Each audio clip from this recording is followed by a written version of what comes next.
Hello, everybody. I'm Pat Olson. Welcome to our first edition of our weekly news update here on DonsTV. Each week, we'll take a look at USF athletics, the last week of games in action. We'll preview upcoming things every Wednesday right here on USFDons.com. You know, last week was a great week here on the Hilltop as the athletic department rolled out the new logo, also a new design, which many of you have noticed on the USF website. In fact, there was a tremendous gathering in the lobby at War Memorial Gym this past Friday. About 150 folks on hand as Director of Athletics Scott Sidwell greeted those fans and the media and talked about what the new logo will mean here on the Hilltop.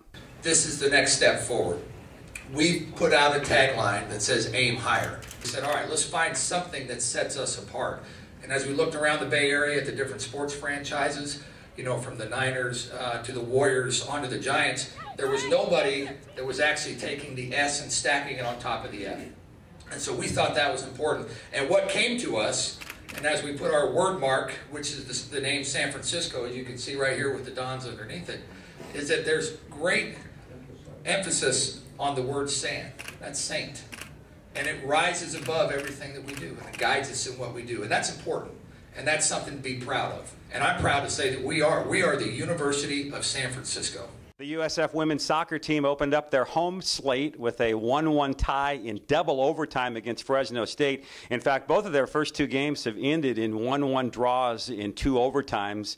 It was a tremendous contest this past Sunday here on the Hilltop as USF newcomer Rochelle Wirakun scored her first collegiate goal that set that game on into overtime. Let's check out that goal. It was truly unbelievable. I mean, as soon as the ball crossed the line, I was in utter belief, and I seriously knocked down my player trying to give her a hug. But it's crazy. This is already happening to me.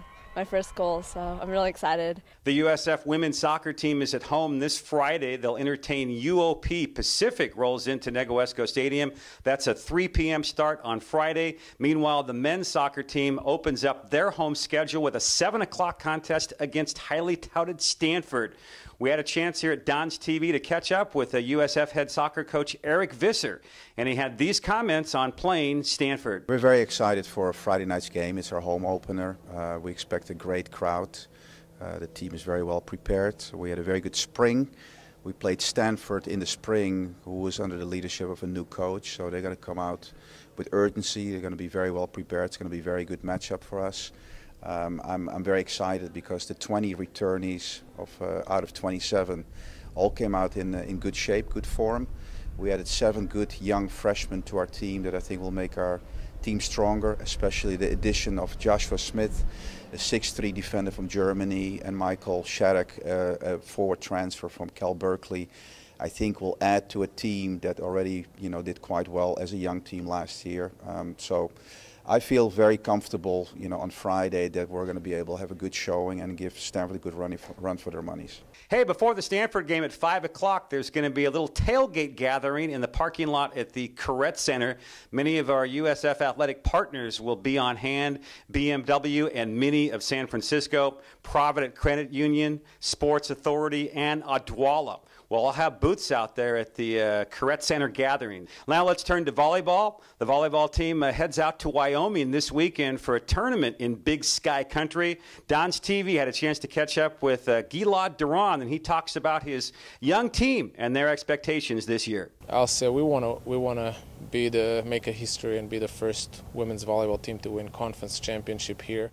Get to the NCAA tournament. I mean, those are reachable goals for us. We're playing in an extremely deep West Coast conference this year. I think maybe the deepest in terms of the competition and how team's going to be. But I think we are right there, and if everything comes together for us and we play well, we should have a great season and great results. And the cross-country team continues its preseason workouts as they gear up for the San Francisco Invitational. That will take place Saturday, September 1st in Golden Gate Park, right near the USF campus. That'll do it for our first week of This Week in Dons Athletics. Be sure and check us out each and every Wednesday as we'll have a new episode for you right here on USFDons.com. I'm Pat Olson. Thanks for watching, and go Dons!